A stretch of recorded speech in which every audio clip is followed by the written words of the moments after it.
Então, hoje a aula é no quadro. E olha aqui as minhas ajudantes, ó. E é o seguinte, olha a nossa discussão de hoje, a gente viu sobre um paciente que fez cirurgia de revascularização miocárdica.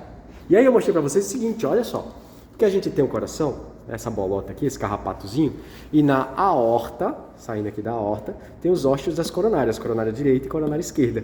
Tanto é, olha só o que acontece, ó, o fluxo de sangue ele faz assim na sístole, e depois na diástole o sangue volta, bate aqui na válvula fechada e perfunde as coronárias.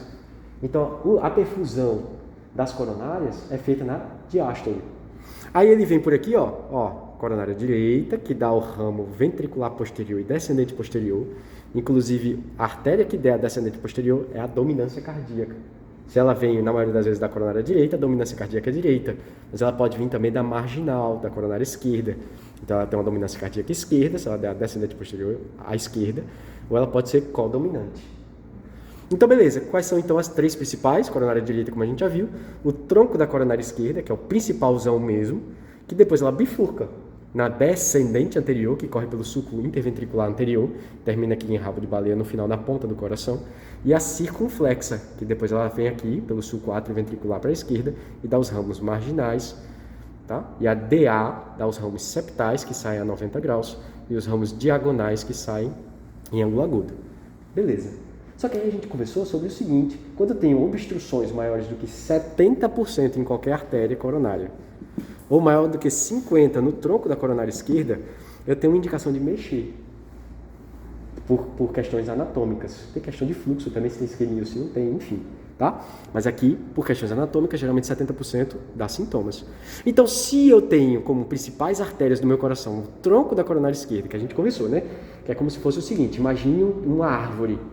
E a árvore sobe a seiva bruta até as folhas que fazem a fotossíntese e fazem depois a seiva elaborada para o restante da árvore.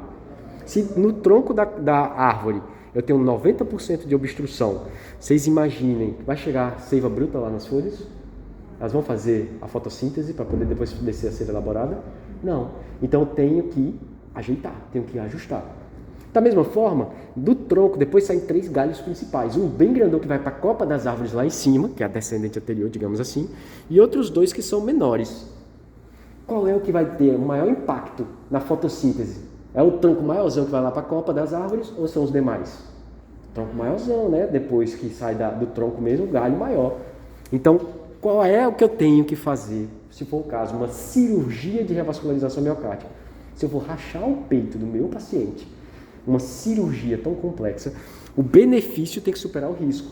Então, o que é que eu tenho que fazer? Geralmente, quando eu tenho uma descendente anterior, principalmente no terço proximal, mas também, se for o caso, no terço médio, ou se eu tenho uma lesão do tronco da coronária esquerda, eu tenho indicação de cirurgia de revascularização miocárdica. O principal enxerto usado é a mamária, que é um enxerto que ele irriga aqui a torácica interna. Você disseca do tórax e joga para depois da obstrução. Digamos que eu tenho uma obstrução aqui, eu vou jogar a mamária para depois dele. Ele vai encher o restante por aqui, não vai encher mais por aqui pelo leito nativo, vai encher por aqui e também por um fluxo reverso. Os demais você pode usar até outra mamária, que a gente tem 2, mamária esquerda e a mamária direita, ou você usa enxertos livres de safena, da veia safena. E você liga aqui na aorta, ó, e liga depois. Aqui tem uma coronária direita obstruída, geralmente a gente coloca aqui na descendente posterior, e aqui também nessa marginal que estava obstruída para essa artéria marginal. E você fez uma revascularização completa. Mas digamos que ele tem aqui uma diagonal que tem uma obstrução e não foi feita a revascularização. Concordam comigo? Ele pode ter dor, que a gente colocou assim, ó. Digamos que eu tenho um tronco e eu tenho 3 possibilidades de fluxo. Aí essa aqui tem uma placa aterosclerótica. Se ela tem uma placa aterosclerótica, concordam comigo que a pressão aqui vai estar mais alta, né? E aí a gente conversou sobre isso. Digamos o seguinte, que quando eu vou fazer exercício, vocês acham que, só me ajudem aqui de novo, quando eu vou fazer exercício físico, vocês acham que eu vou precisar de mais oxigênio ou menos oxigênio no meu corpo? Mais oxigênio. Se eu estou precisando de mais oxigênio no meu corpo, vocês acham que o coração vai ter que bombear mais sangue ou menos sangue? Mais sangue. Se eu vou ter que bombear mais sangue, meu fluxo, minha coronária vai ter que receber, né? Vai ter que chegar mais sangue no coração. Então, para isso, eu vou ter que fazer uma vasodilatação coronária ou uma vasoconstricção coronária? Então, eu faço um fluxo, uma vasodilatação de mais ou menos umas 6 vezes da coronária. 5, 6 vezes, enfim.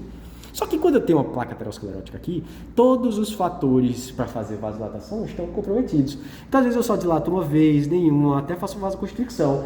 E aí, o que é que acontece? O fluxo de sangue vai ser pior, vamos colocar assim, para o fluxo A, para o B ou para o C? Vai ser pior para onde? Para o B, porque se está com vasoconstricção aqui, isso é o efeito Robin Hood reverso. Você vai ter fluxo de sangue para onde está bom e vai ter pouco sangue para onde está ruim. Os miócitos que estão aqui, vocês acham que vão ficar com fome ou vão ficar tranquilos? Por isso que a dor é aos esforços. Porque quando eu faço um esforço, eu tenho vasodilatação das áreas boas e eu acabo fazendo vasoconstricção, roubo de fluxo onde está doente. E o paciente tem dor no peito. Por isso que a dor no peito piora os esforços, o estresse melhora com repouso. Legal. Beleza. E aí a gente começou, por que faz uma revascularização miocárdica cirúrgica e não coloca um stent? Como, por exemplo, aqui nessa diagonal, que não foi tratado e o paciente teve dor, eu posso colocar um stent. Porque, olha só, quando eu tenho uma placa aterosclerótica aqui e de repente eu faço um trombo agudo, seja por uma trombose aguda, porque rompeu o endotélio aqui e formou esse trombo, seja lá pelo que for, as células que estão depois dessa obstrução, elas vão morrer. Então, quando eu tenho uma angioplastia primária, quando o paciente coloca um stent, isso muda a sobrevida. Isso muda a mortalidade e morbidade. Fora isso, na DAC estável, muitas vezes, quem muda realmente a mortalidade, principalmente se for na DAC estável com disfunção ventricular, é a revascularização miocárdica cirúrgica, a cirurgia. O stent ainda não mostrou redução de mortalidade nem nesse quadro de insuficiência cardíaca, tá? Certo? Aí, beleza. Aí, para terminar, a gente falou assim, então aí o que é que a gente precisa? Diante de tanta coisa, vamos fazer um levantamento da lista de problemas. Porque o meu paciente está cheio de problemas e eu tenho que saber tratá-los do mais importante para o menos importante. Então a gente colocou assim, nosso paciente teve um infarto prévio, ele teve C, ele tem hipertensão e diabetes, ele tem dislipidemia e ele tem agora também diagnosticado um flutter atrial. Beleza. Aí o que a gente foi falando? Síndrome coronariana aguda, DAC estável, doença arterial coronária. O que eu preciso ter? Concorda comigo que eu tenho que ter AS para o resto da vida? Uma dose de ataque lá na hora do infarto, 300mg, e depois uma dose de manutenção de 81 a 100mg por dia. O clopidogrel, como um inibidor do ATP, que é o segundo antiplaquetário, eu vou usar por 1 ano do infarto, depois eu suspendo. A estatina, que eu vou fazer com que essa placa aterosclerótica fique com a parede mais espessa e o núcleo lipídico cada vez menor. Então a estatina, ela tem que ser de alta potência em altas doses. Então é atorvastatina 40 a 80mg, rosuvastatina 20 a 40mg, ou simvastatina ou qualquer outra estatina com ezetimibe de 10mg. Eu transformo isso em alta potência. Adianta estar com atorvastatina de 20mg? Adianta estar com rosuva de 10? Adianta estar com simva de 80? Não. Beta-bloqueador, de preferência ter que estar com beta-bloqueador, e ECA. Esse é o tratamento do infarto, digamos assim. Tá? Da doença arterial coronária.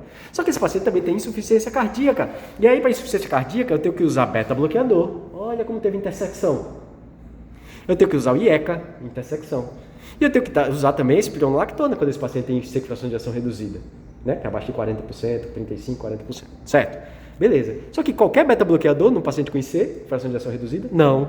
Tem que ser o carvedilol, o succinato e não tartarato de metoprolol ou o bisoprolol. Certo? Beleza. Só que olha só, aí o outro, hipertensão. Hipertensão, o IECA é um antihipertensivo de primeira linha. A espironolactona é uma quarta droga para hipertensão. E queira ou não queira, mesmo que fraco, o beta-bloqueador age também como antihipertensivo. Faz sentido eu estar usando hidroclorotiazida no meu paciente hipertenso que tem fração de ação reduzida? Sem que ele esteja em uso de dose máxima de IECA e espironolactona? Não faz sentido. Eu tenho que chegar nas doses máximas aqui, ele continua hipertenso. Aí tudo bem. Eu vou usar um alodipinos, um tiazídico, seja lá o que for. Certo?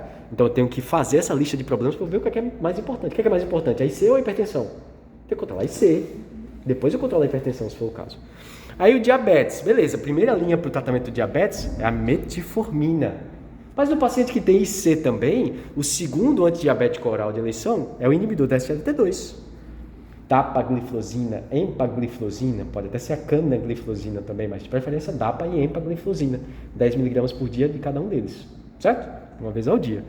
Tudo bem. Aí eu diagnostiquei o flutter atrial. Um flutter atrial, o tratamento é o mesmo da fibrilação atrial. Eu tenho que ver se ele não for valvar, ou seja, se ele não tiver uma prótese mecânica ou estenose mitral moderada importante, eu tenho que fazer o CHA-DSVASc, que é C de C, hipertensão, idade acima de 75 anos, diabetes, AVC, que é stroke, AVC ou AIT, doença vascular, idade entre 65 e 74 anos e sex category, que é categoria sexual com sexo feminino, que hoje em dia a gente sabe que não faz mais diferença para a questão da anticoagulação.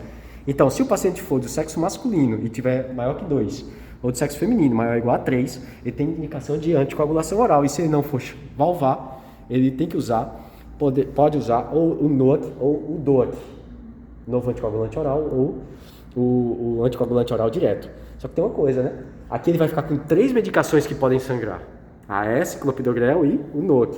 Se ele estiver ainda na vigência de 1 ano do clopidogrel, o que eu faço? Eu suspendo o AS e fico com o clopidogrel e o DOAC. Se ele já tiver feito mais que 1 ano, eu vou usar só o NOAC ou o DOAC, que vai fazer às vezes do AS também. Certo? Aí, para fechar de vez, a gente tem os beta-bloqueadores, porque a gente falou aqui dos beta-bloqueadores, mas muitas vezes não é incomum o nosso paciente ter DPOC. E se ele tem DPOC, ele tem que usar um broncodilatador, e o broncodilatador muitas vezes é um beta-agonista, um beta-2 agonista. Se eu usar um beta-bloqueador que não seja cardioseletivo, ele vai agir no pulmão e vai fazer broncoconstricção. Então, os beta-bloqueadores cardioseletivos que vão agir no beta-1 são esses aqui, ó, ameba. Então, A de atenolol, B, M de metoprolol, o E de esmolol, o B de bisoprolol, o A de acetabulol. E se você quiser colocar um Nzinho aqui também, ameban do nebivolol. Então me diz uma coisa, esse paciente que tem IC, fração de ejeção reduzida, aí, se ele tiver DPOC, qual é que eu vou usar? Ó, eu tenho que usar um desses, carvedilol, succinato metoprolol e bisoprolol, de preferência que seja cardioseletivo. Então, olha aqui, ó, posso usar o metoprolol, posso usar o bisoprolol. Não é tão legal, talvez, ele usar o carvedilol. Entenderam? Então, o que é legal? A gente tem que fazer um levantamento da lista de problemas e, com isso, a gente faz a intersecção do tratamento medicamentoso para o nosso paciente. Show?